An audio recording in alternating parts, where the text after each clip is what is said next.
Hello, welcome to my podcast. My name is Amy, and I am the indie dyer behind Pancake and Lulu Yarn and Fiber. And I haven't podcast for over a year, so this feels strange in a way. Although, and I'm not I don't have very many episodes out anyway, so I'm still new at this. But I'm in a new space in my house, the same house, but I previously, if you ever saw any of my previous episodes, I only had 7, I think. I was just in my kitchen. And I now have sort of organized this tiny craft room I have on my second floor of my house. And I've managed to fit all of my art supplies and craft supplies in this room of this isn't where I do my dyeing. This is my personal stuff that I use for crafting. So I have been wanting to podcast for quite a while. Many things have happened since my last podcast. I feel like this is a confessional booth or something. I'm not Catholic, so I don't really know what that feels like, but it seems like, it's been 15 months since my last podcast. But yeah, this time around, though, I do want to say one of the reasons I think I stopped podcasting, besides the pandemic and like a major upheaval in the whole world's lives, many other reasons I stopped podcasting. But one of the things I think that kept me from starting again was just feeling daunted by the editing that I was doing on my last attempts at podcasting. And I think this time, this is kind of a fair warning. It's not going to be as highly edited, because I think before I was new.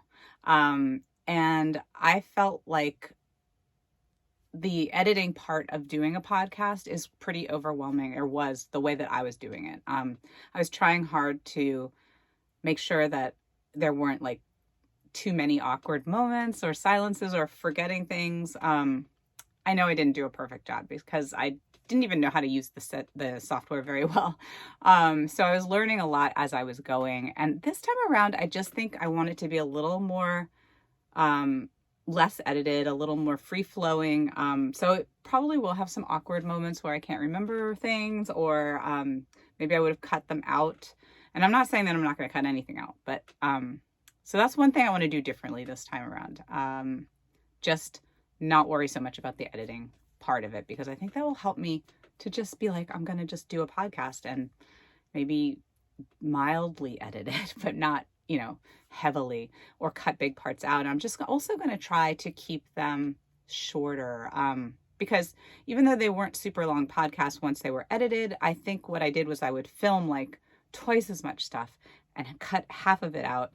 And it just wasn't fun doing that.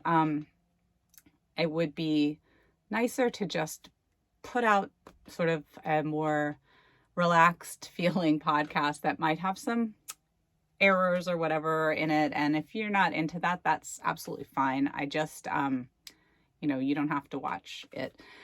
But I do love all of the comments that I get. So if you, I love the interaction of it. I love the way that podcasts, knitting podcasts and YouTube videos, that I enjoy watching. One of the things I love is how it's kind of like, your time, you're almost like all in a knitting group together, or you're all friends, and it's sort of like you show your things during your podcast and other people are showing their things. And even if you're not in the same room, it just feels very warm and like we are a community and a group of people just sharing what we love to do. So I want to put my stuff out there too, to be a part of it. I really enjoy so many other people's vlogs and podcasts, and I watch a lot of them in the morning, usually when I'm knitting. When I get up early, my first favorite thing to do is to go make my cup of coffee, get my knitting, and watch, as many as I have time to before I have to start my real job or work, or whatever it is that I'm doing for the day. So my real job is in this industry, we would say. I'm a hand dyer. I have my hand dyed yarn business. So, but it still means that I have to go do work every day. And it's not, I love it. You know, it's not bad work. It's great work. But I just love the community of YouTube.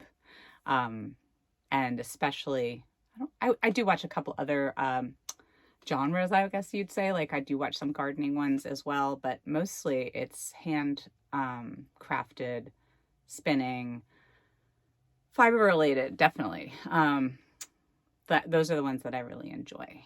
So anyway, I am back, and I also want to just say thank you so much to all of you out there who watched my previous episodes and who encouraged me to come back, who said to me, reached out. I can't even keep track of like how many of you, not that I have a huge number of members, but I do think I got, not members, people that subscribers. I think I've gotten I'm not sure, but since I stopped my last episode, over a year ago, I stopped. I think I've gotten about 100 new subscribers. So many of you maybe watched my old ones, but haven't seen a new one. And I just had so many people reach out to me and say, "Oh, I miss you. I miss your podcast. When are you going to do that again?" You know, it's just so like, I couldn't believe every single person that did that just made my day and really encouraged me and got me to where I am right now, which is to do this. And I'm, definitely have lots of flaws with this whole thing because I'm not a comfortable like public speaker at all, but this feels like it's not public speaking in a way because I'm all alone. And I'm also talking about stuff that I love and I'm really passionate about. I guess I just get nervous with attention on me, and I think a lot of us feel that way. I'm a strange combination of like antisocial and shy, but when I get around people that I know, like friends, or when I'm in, even in this community where I don't know a lot of you personally, but I do feel like I'm really, really chatty actually. As a shy person growing up and as a kind of introvert who would be happy just to stay home all the time, it's funny to me. It's definitely funny to me that I get so chatty about the stuff that I really love when I'm around people that I know also love it. And I feel comfortable talking about it. So it's a weird thing for a shy person to feel that way. But I think that's something that I have noticed a lot of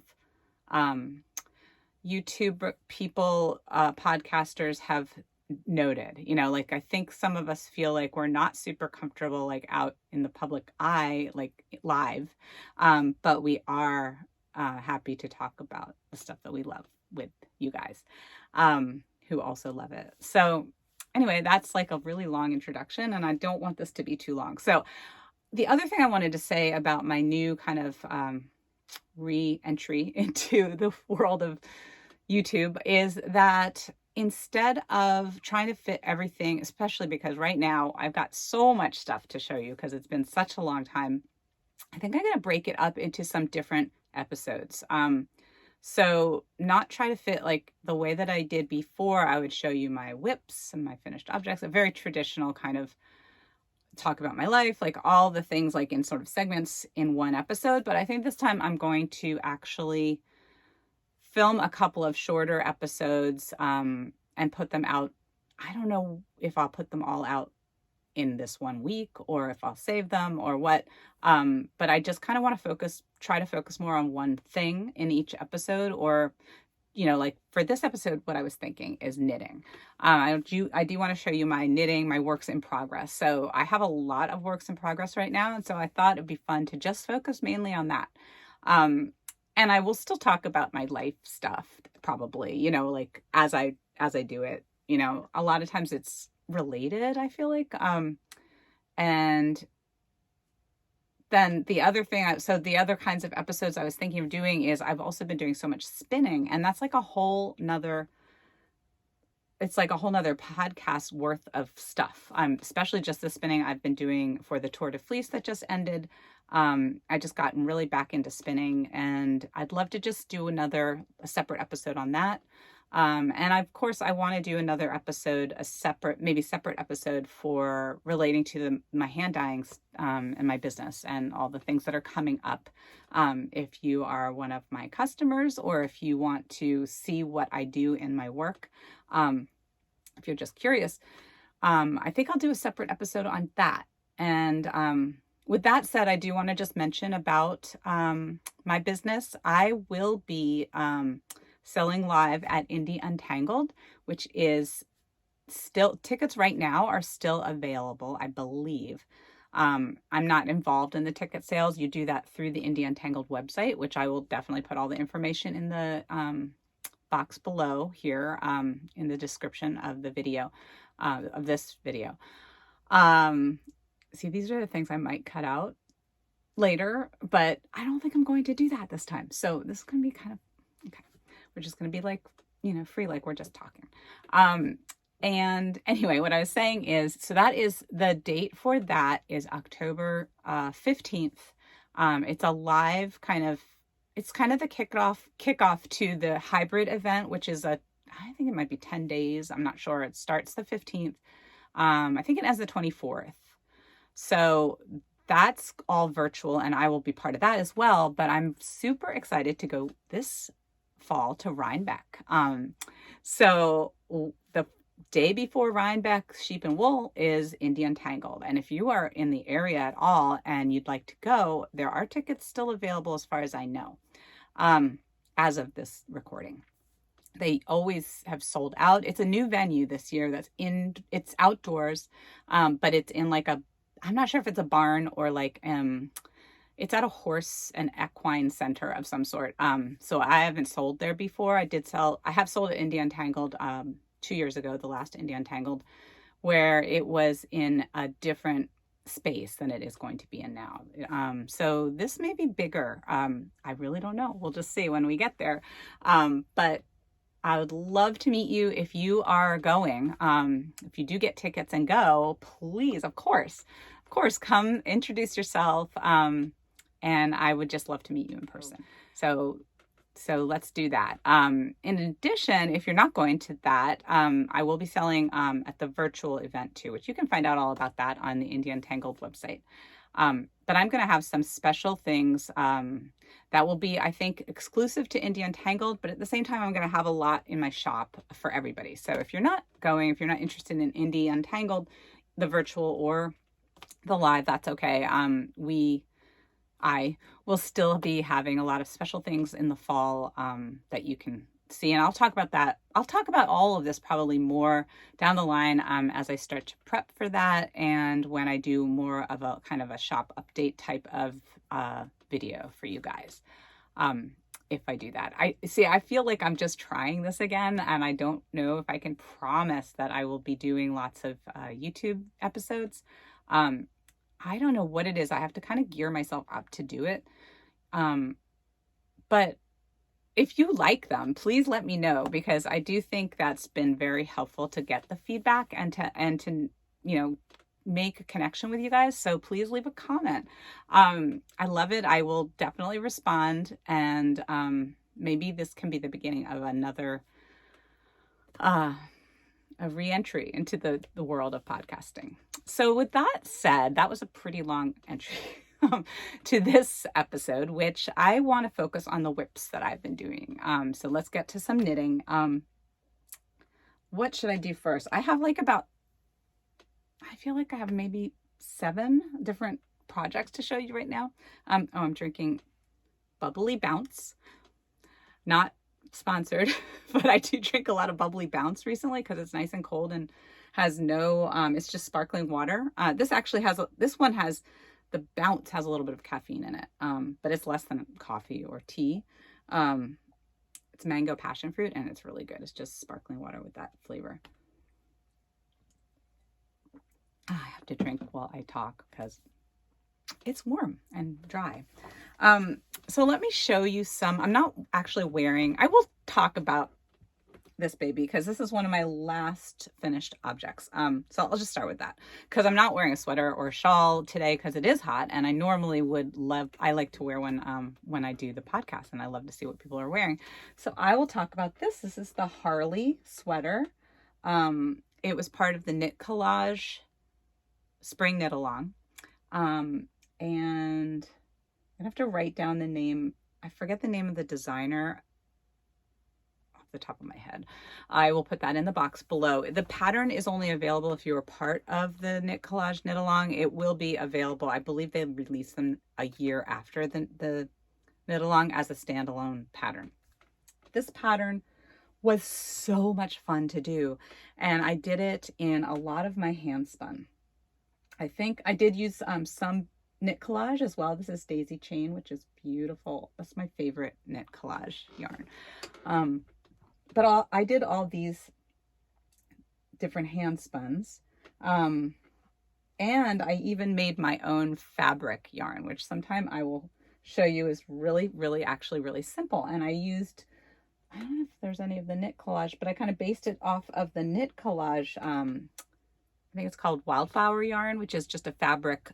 They're basically torn fabric strips. I think they use a laser cutting machine to cut them, but I tore strips of fabric to go with the colors of the yarn that I had spun, which I really did as I was doing it, or I had just done, and just put them together. I'd been spinning a lot, so I had a lot that kind of went well together. But I also kind of just figured it out as I went, which is one thing I loved about this sweater, because it's like kind of modular. Like you knit a row of these, you knit up a row, but you can switch colors really easily. So this was such a fun knit, and it really was. Actually, I did the pillow, which I think you might be able to see right above me, which was also part of the knit along. That's the first time I'd ever done entrelac, and I loved it so much. I was like, I have to make the Harley sweater, which seemed totally daunting to me at first until I did the pillow, and it's just it's not a difficult process actually. It looks hard and it's kind of weird when you're doing it, but it's very, very simple. Looks way harder than it is. I love entrelac, and I can't wait to do some more entrelac. But let me show you what I'm actually working on now. And I'm also going to put all the information below, like I said, because I might not remember. And maybe I'll write it on the screen too, but I will definitely put it below in case you're wondering. So what I've been working on recently is, if you follow me on Instagram, last week I came back from a week we have a lake house. We're fortunate enough to have this lake house in the Adirondacks. It belonged to my husband's family, but they were not able to keep it, or the older generation wanted to sell it, and needed to sell it. So my husband brilliantly came up with like a plan, because he just didn't want to let it out of his family. His family's been going there for, I think our kids are maybe the 7th generation of this family that has been going to this lake. Not in the same house, but the lake is now, so many families have gone there, and it's been so many generations that have like actually fallen in love and met, that it's like a little village of people that half of them were related to. I am by marriage, but my husband is actually related to like half of the people on these 3 lakes. It's a chain of lakes.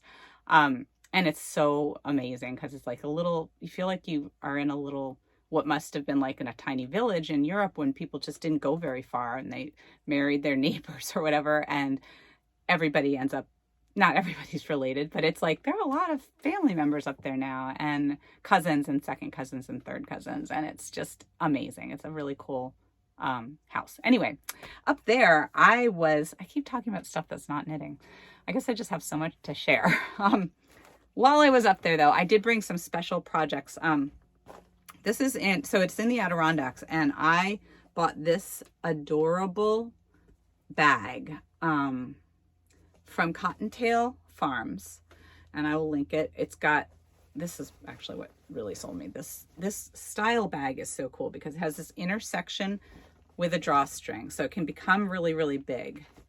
But you can also just press that down and put your knitting on top of it if it's a smaller project, and you don't need it to close. But this fabric is so cute, isn't it? The mushrooms. Anyway, this is very Adirondack-y. In fact, the one social thing we did really, we had some, they are related to us, distant cousins come over, have like a dock day where we just sit on the dock and chat and stuff. And one of them's a wonderful hand spinner. Diana, if you're watching, I will link her below too, because she sells her beautiful hand spun.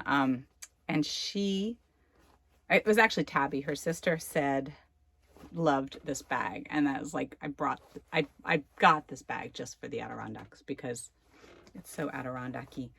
But my project that I started while I was up there is the half and half triangles wrap, I think is the official name. Yeah, half and half triangles wrap by Pearl Soho. And this was a funny knit for me because I really resisted joining in on this for a long time. So many people are doing this knit along. It's run by Caddy Jacks Knits, who has a great YouTube channel and Instagram. They are running a knit along, and I really kind of resisted for a while. Like I wasn't sure if sorry, I bumped the camera there. Wasn't sure if I wasn't really into knitting fingering weight at the time. And I also, I knew it would be something I would wear, but it just seemed like it would be a long project, and maybe just I was worried I would get bored. So I chose to do, there are two sizes. I chose to do the smaller size, which is uses 4 skeins of yarn. This is the color one I'm using. It's I think it's called something flamingo. I forget what it's called. I don't know if I have, it is something flamingo. Oh, here's the tag.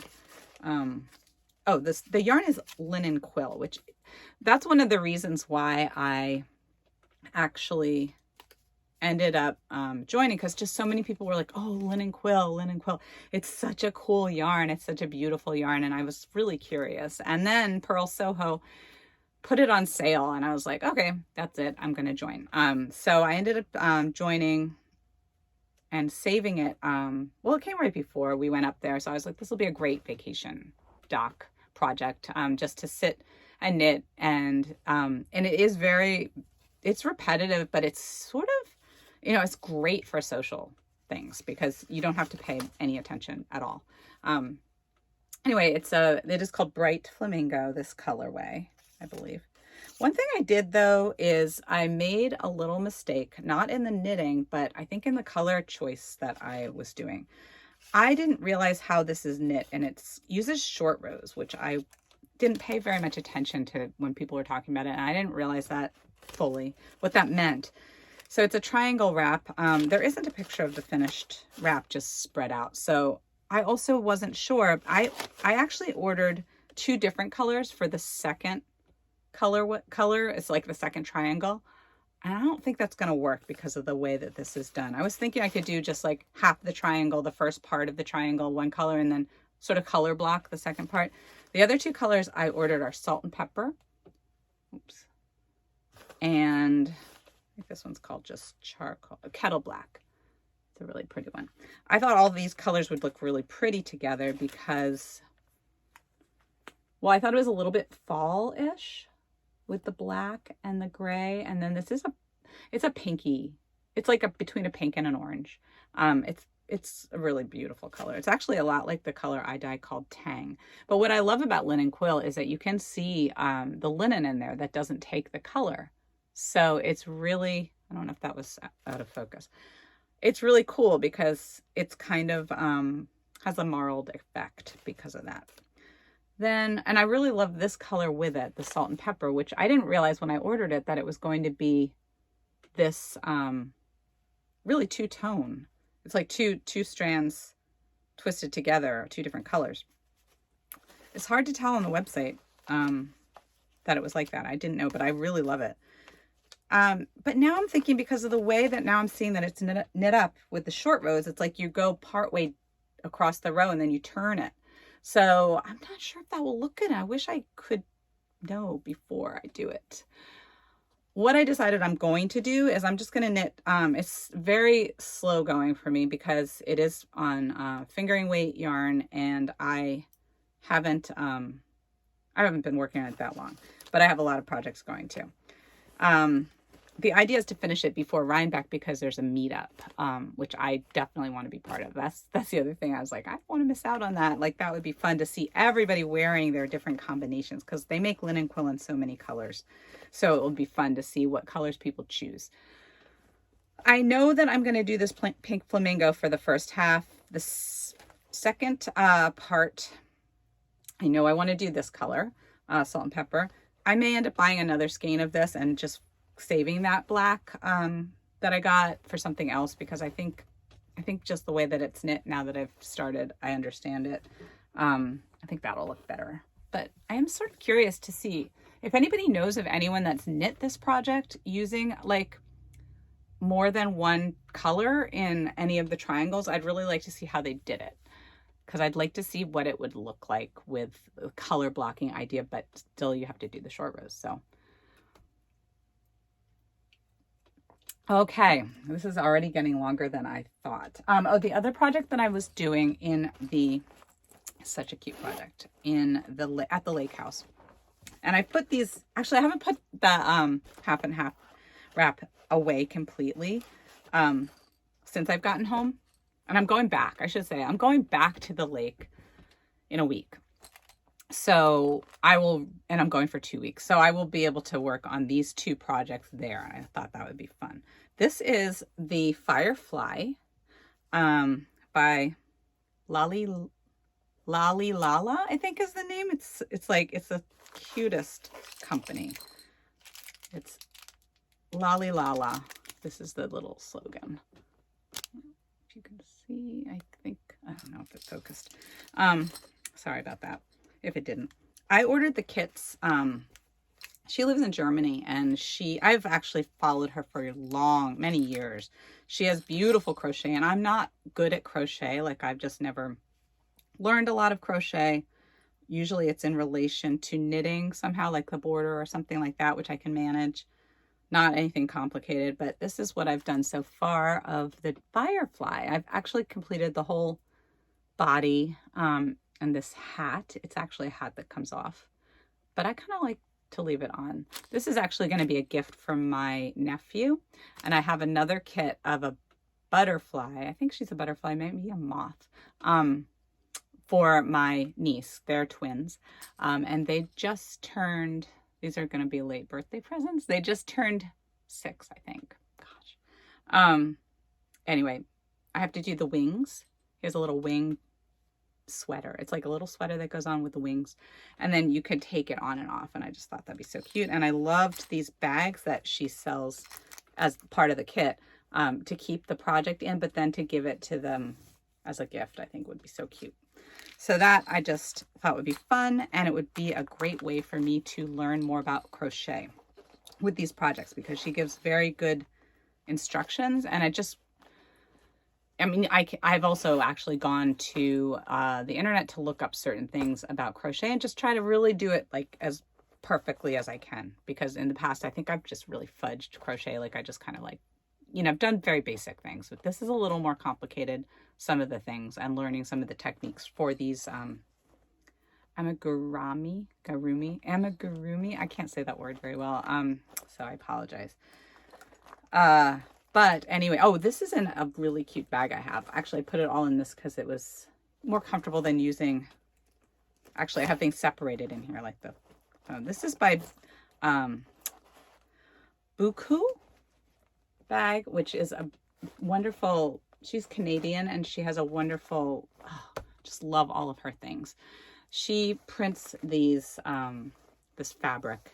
It's a knit stitch, like a loose knit stitch, on linen, and she makes just the quality of her things. This is my first thing that I've ever bought from her, but I've been an admirer for many, many years now. I love watching her. Following her on Instagram is really fun because she does amazing little video tutorials, just really showing herself working. So that's 2 of my projects, and I will show you the rest. Those are my ones that I specifically wanted to work on when I was in the Adirondacks. I'll show you my sock. I like recently, for the last maybe 2 years, I've had a sock going all the time. And then sometimes I finish one and I set it aside and I start another one. So I have actually right now a couple of, this might be my, yeah, I have 3 socks with 1 sock finished. But I always think of this as just kind of an ongoing thing. This is the one I have finished for this. This is by Mustache Yarns. So it's a self-striping yarn. I love the way this transitioned. This is for my husband, so it's a size 13 foot. And this is, I'm forgetting the colorways. Oh, it's called Sedated. It's a Ramones colorway, and my husband loves the Ramones, has always loved the Ramones. So it really I thought that'd be fun for his socks to be a Ramones colorway.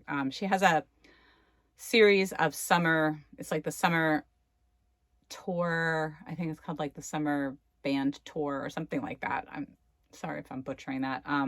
But each colorway is inspired by a band. And when I saw the Ramones, I was like, oh, that's perfect for him. So I'm actually here. I've just put in the, actually I did this a different way. The heel, I like to do afterthought heel and I do toe up. That's my preferred method. Oh, I forgot what happened. I got it caught in this zipper of this bag. This is a really cute bag by Joji and Co. By Joji Locatelli, her company. One thing this is a gorgeous bag and it's perfect for socks. But I have been moving away from bags that have zippers because of this exact reason. It got caught in the zipper and it broke, and it's unfortunate. I mean, it's not that big a deal. It's just one end to weave in, but you know, it's scary when your knitting gets caught in a zipper. Anyway, I've got a holder here for my afterthought heel, but I did it with, actually I just stuck, because it's I knit the afterthought heel with 2 needles and also the toe with 2 double pointed 12-inch needles. They're about 9-inch, sorry. They're about 9-inch. But I have interchangeable needles, so sometimes one's a little bigger or smaller so that I can use my set. These are, what is the name of this? Chiaogu needles. So I have a little set. So usually I use like the way that you can interchange them, they can be almost any length from 9. 9 is the smallest, and I use the 9, but I also use maybe a 10 I make. Using one larger needle and one smaller needle, I just kind of cobble it together. I don't know if that made any sense at all. And then the other one, I take an extra cable and I just put the stoppers on the ends that come with it. And I just actually, I don't know if I'm going to do it this way again. It sort of took just as long as if you put it on waste yarn, I think. I thought this would be so fun because then I'll just transfer my needles over onto this cable and then I can just knit. But I don't know if I really saved any time doing that. So it was kind of a pain. It was a pain to figure it out, actually, how I did it, because I knit with it. I don't even remember. I think next time I'm just going to use waste yarn the way that I did before. The red yarn right in the middle is going to be pulled out, and then this will open up and be the heel where I can just knit, if you've never done that kind of a heel. I always do the same exact pattern. This is the pattern I use is just the plain vanilla sock pattern by Tanis Fiber Arts, and this is free it's called Trusty Toe Up Socks. And I have made all my socks with this, and I really like them. I don't know if it's they fit fine. I don't know if it's like the world's best fitting sock in the world. I really enjoy making them this way, and they fit, they're beautiful socks, and they turn out really well. So that's my current sock that's on the needles. And this I just use, actually before I started the half wrap cowl, this is like the perfect little project. Something stuck in the zipper again. Perfect little project for car rides, social stuff, because it's very, very straightforward, except when you get to the heel. So other than that, it's just mindless knitting, and I love the color changing yarn so much because it's fun to watch. You can be like, oh, I'm just going to knit until I get to the next color. But I haven't been working on this as much now that I'm doing the half wrap cowl, because that's kind of taken the place of that, but that's okay. These are just ongoing. That one can end anytime. Then the other one that I just really have put aside also, which is also pretty mindless, and has been replaced now by the half wrap cowl because I want to finish that before Rhinebeck, is this one, which is the Stephen West shawl, Painting Honeycombs. And let me just show you the picture of that. Yeah, Painting Honeycombs. I am doing the smaller shawl, and I haven't worked on this as much because this is also really straightforward and easy, and kind of the thing I would do while I was watching movies. Oh my gosh, I stopped in the middle of a row. I hate it when I do that. I must have fallen asleep. I work on these sometimes at night watching something, and I just don't want to stop knitting, and I just keep going, and I fall asleep sometimes, or I'll start to fall asleep, so I quickly put away my knitting because I don't want to make a mistake. But it's a really gorgeous, I actually don't know how much longer I have to do on this one. I have a lot of yarn left. I'm using, for this, mini skeins. Each color, actually I have a set of 12 mini skeins that I did, called March Madness, which is special. It was a special surprise set, that I did. That was, it wasn't exactly like an Advent style set. It was sort of, because they were each packaged individually, but you could open them anytime during March. And, I just thought it would be a fun thing to do in March because it's such a long month. And I actually thought of the idea during December. So I sort of pre-sold the spots, and then I forget how many people, I forget now. I feel like it was around 30 people signed up, and I saved one for myself. And these were the skeins that I did. So I did numbers, actually I picked them randomly, but I assigned them numbers 1 through 12.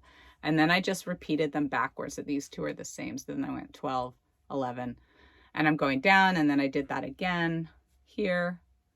So there's some spots where there's two honeycombs of the same mini, and some, most don't have the same mini next to them, but they all kind of go together. I mean, it's a very colorful scarf, shawl.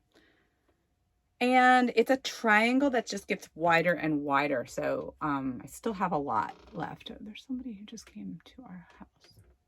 Not sure who that is. Maybe it's the post office. I am sending out a lot of packages today for my, oh, there's the dog barking. Yeah.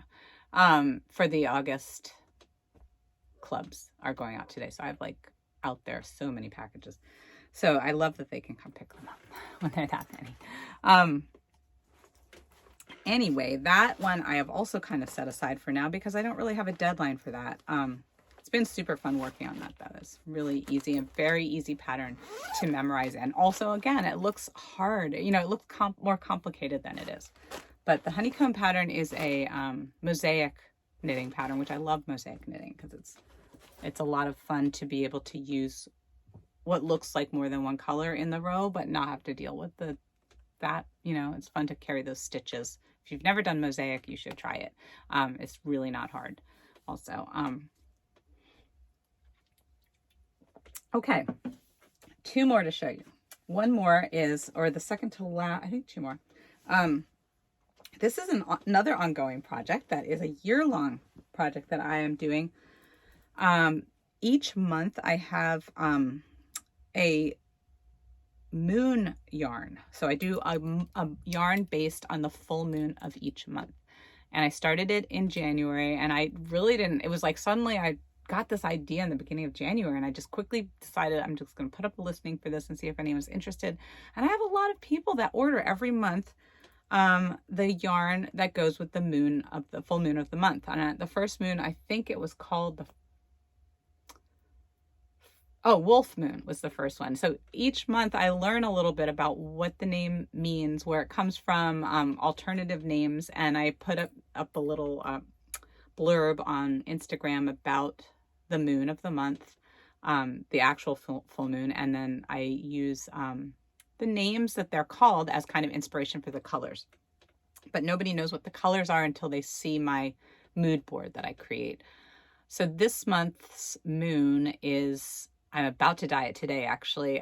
It is called the Sturgeon Moon, and sturgeon is a kind of fish, which is kind of a gray. You know, it's a cool looking fish, but it's not like a colorful fish. So I decided to do it just also because it kind of to work with the moons that I've already done.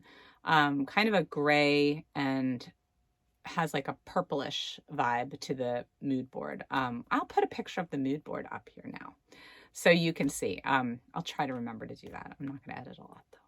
But it's in my Instagram feed if you want to go look. If you're curious. I have not dyed it yet. But this is my what I've been doing with the moon skeins every month. I've been making this giant really bulky blanket. And I had this idea and I'm going to write this pattern up. It's very simple.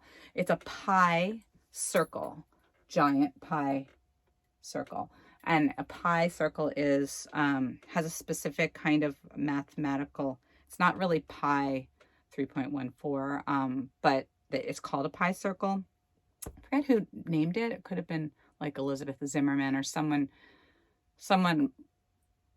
like that, I think, first named this sort of, or created this pattern. It's really just a sequence of how you're knitting this. It's very straightforward. But anyway, this is my first original. It's really hard because it's a big circle. It's almost like a hat. And I'm using, because it's getting bigger and bigger, but it's not curved in. It's just getting wider. So it's like the top part of a hat. And I'm using two really long, it's on two circular needles because it's so big. And it's smushed still. So I can't really show you the entire thing, but I can easily show you it in half. I'm just going to hold it like that. This first colorway was the January colorway, and that is taking it kind of, it looks like each skein is the same. It's a full skein, but it looks like the biggest circle. And then each month it gets ring. I do a ring. I keep going around and around. I'm not explaining this very well, but maybe you can just tell. Each month, each colorway will be a ring around the center circle, which was January. So that the entire blanket will just be a big, big, big circle. And I don't really know how big it's going to be. It's a throw, you know, so it doesn't matter too much. What I'm doing is I'm holding what I dye for myself each month when I do these moon skeins is a DK, my sparkle DK base, and I hold it double along with one strand of undyed Surrey alpaca lace, Surrey alpaca silk lace. I love holding that together because it really has brought the colors all together with this kind of white haze.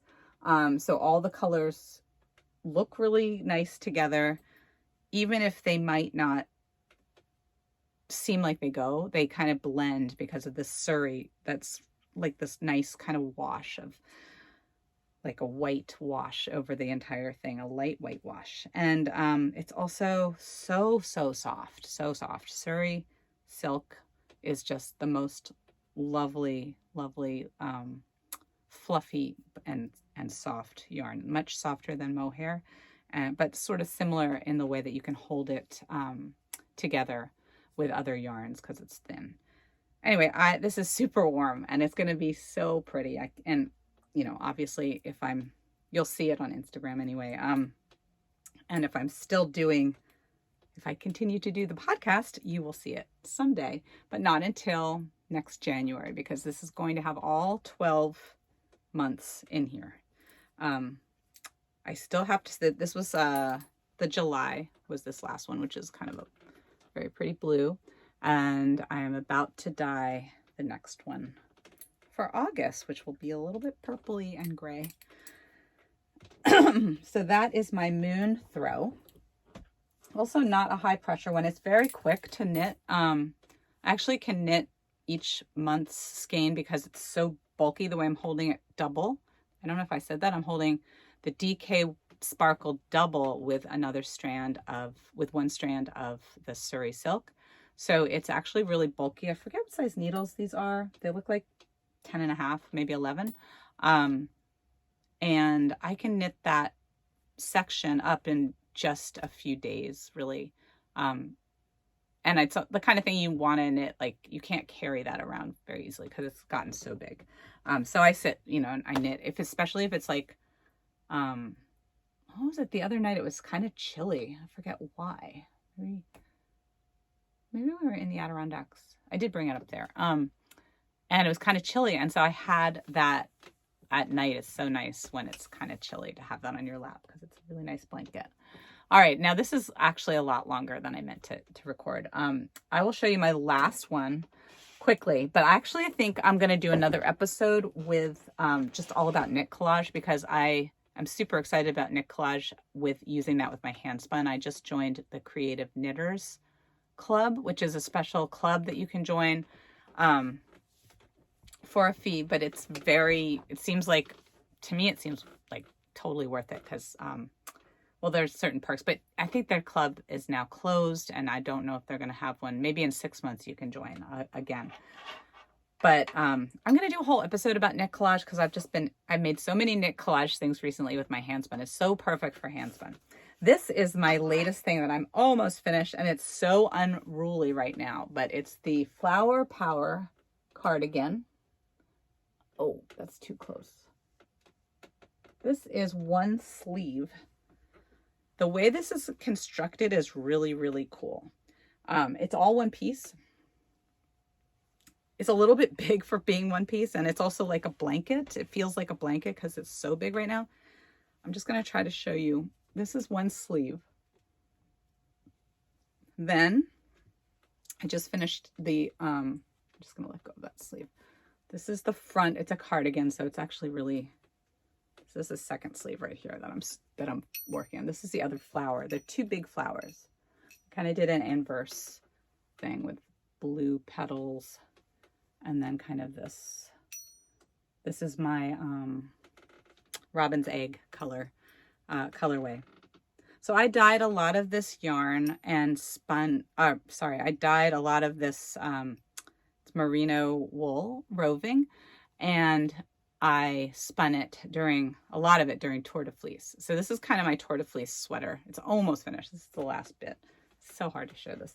You can see it's a bit of a challenge, but I think I can be done in a couple of days if I work on this. You know, if I just kind of concentrate on that. So it's almost finished, and then I will model it for you guys. All right. Well, that was a really much longer episode than I meant to, and I don't want to edit too much because I just think that'll not be fun. So I think I'll just stop with that. And in the future, I like the idea of doing these sort of more specific episodes. So like I said, I want to do an episode on Knit Collage stuff, and I want to do an episode on spinning stuff for sure. And then there's so much else to talk about because I haven't seen, I feel like I'm seeing you, but I haven't talked to you guys for quite a while. So I'm sure other stuff like life stuff will come up. A lot has happened in my life with my kids and my family in the last year and a half. Anyway, and it was so fun to be back and doing this, and I hope that you enjoyed it. And in the future, I'm hoping they'll be a little shorter, but you can always break it up and watch it multiple times. Anyway, let me know what you think of the episode, or if you have any thoughts about any of my projects. Yeah, so I'm looking forward to hearing from you guys, and lots of love until next time. And that's it. Bye.